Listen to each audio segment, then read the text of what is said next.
Assalamualaikum warahmatullahi wabarakatuh. Halo semuanya, perkenalkan nama saya Putri Azara dengan NIM 15223019. Saya berasal dari Prodi Teknik Industri, Fakultas Teknik Universitas Muhammadiyah Palembang. Dimulai dari tujuan pernikahan dalam Islam. Yang pertama ada menjaga fitrah manusia sebagai makhluk sosial dan biologis.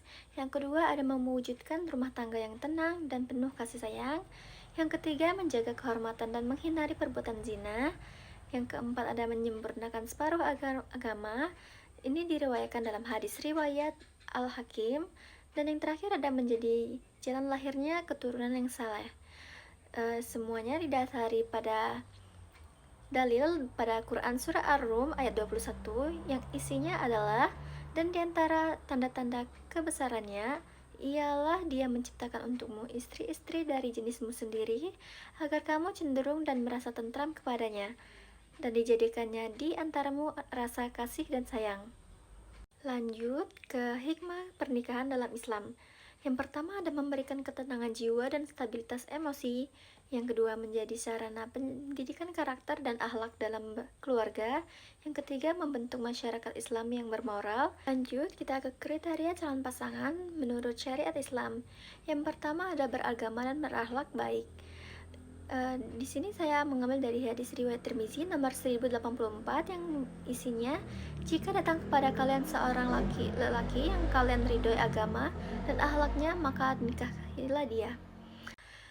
Dijelaskan pada Quran Surah An-Nisa ayat 34, yaitu yang isinya, kaum laki-laki adalah pemimpin bagi kaum wanita, karena Allah telah melebihkan sebagian mereka atas sebagian yang lain, dan karena mereka telah menafkahkan sebagian dari harta mereka. Lanjut kita ke pertanyaan selanjutnya, yaitu pertanyaan kedua. Subhanahu wa ta'ala berfirman, kaum laki-laki adalah pemimpin bagi kaum wanita, karena Allah telah melebihkan sebagian mereka atas sebagian yang lain, dan karena mereka telah menafkahkan sebagian dari harta mereka. Nabi Shallallahu Alaihi Wasallam juga bersabda, yaitu jika seorang istri melaksanakan sholat 5 waktu, berpuasa di bulan Ramadan, menjaga kehormatannya, dan taat kepada suaminya, maka ia akan masuk surga dari pintu mana saja yang ia kehendaki. Hadis riwayat Ibnu Hibban. Sementara itu, anak memiliki kewajiban untuk berbakti kepada orang tua. Allah berfirman, dan Tuhanmu telah memerintahkan agar kamu tidak menyembah selain Dia, dan hendaklah kalian berbuat baik kepada ibu bapakmu. Quran Surat Al-Isra ayat 23. Adapun orang tua memiliki tanggung jawab untuk memberikan nama yang baik kepada anak-anaknya. Allah berfirman, wahai orang-orang yang beriman, peliharalah dirimu dan keluargamu dari api neraka. Pada Quran Surah At-Tahrim ayat ke-6. Kita lanjut ke pertanyaan yang ketiga, yaitu jelaskan latar belakang disyariatkannya faraid, serta sebutkan sebab waris mewaris dan sebab tidak mendapatkan waris. Langsung saja kita jawab, yaitu pada latar belakang. Ilmu faraid atau pembagian warisan merupakan bagian penting dalam ajaran Islam yang mengatur secara rinci bagaimana harta peninggalan seseorang dibagikan kepada ahli warisnya setelah meninggal dunia. Allah mewasiatkan kepada kalian tentang pembagian warisan untuk anak-anak kalian. Bagian seorang anak laki-laki sama dengan bagian 2 orang anak perempuan. Sebab-sebab seseorang mendapatkan warisan.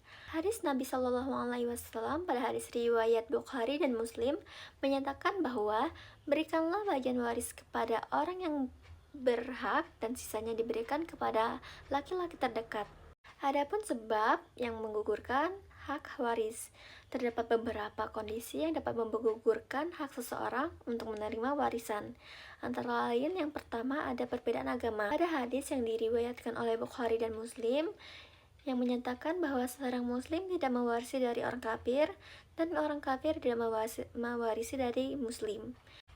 Lanjut kita ke pertanyaan terakhir, yaitu pertanyaan yang keempat. Dengan pertanyaan, buatlah simulasi perhitungan faraid keluarga Anda jika yang wafat adalah ayah dan meninggalkan harta warisan 100 juta rupiah dengan anggota keluarga, yaitu 1 istri, 1 anak perempuan, dan 1 anak laki-laki. Setelah dikurangi zakat, pengurusan jenazah, hutang, dan lain-lain.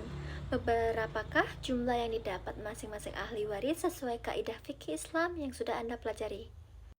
Langsung saja kita ke langkah-langkah perhitungan warisan atau faraid. Dengan total harta warisan yaitu 100 juta rupiah, sudah bersih dari hutang, zakat, dan biaya jenazah. Langkah surah An-Nisa ayat 12, yaitu jika kamu mempunyai anak, maka bagian istrinya adalah 1/8 dari harta yang kamu tinggalkan. Maka ditotalkan keseluruhannya yaitu cukup dengan harta yang ditinggalkan yaitu sebesar 100 juta rupiah. Itulah tadi jawaban dari pertanyaan yang telah saya paparkan. Kesimpulannya, Islam mengatur kehidupan keluarga secara menyeluruh, mulai dari tujuan pernikahan, pembagian peran dalam rumah tangga, hingga pembagian harta warisan. Karena keluarga bukan hanya soal kebersamaan, tapi juga soal tanggung jawab, hak, dan keberkahan. Semoga kita semua bisa jadi bagian dari keluarga yang adil, saling menguatkan dan diridhoi Allah. Sampai jumpa di video selanjutnya. Wassalamualaikum warahmatullahi wabarakatuh.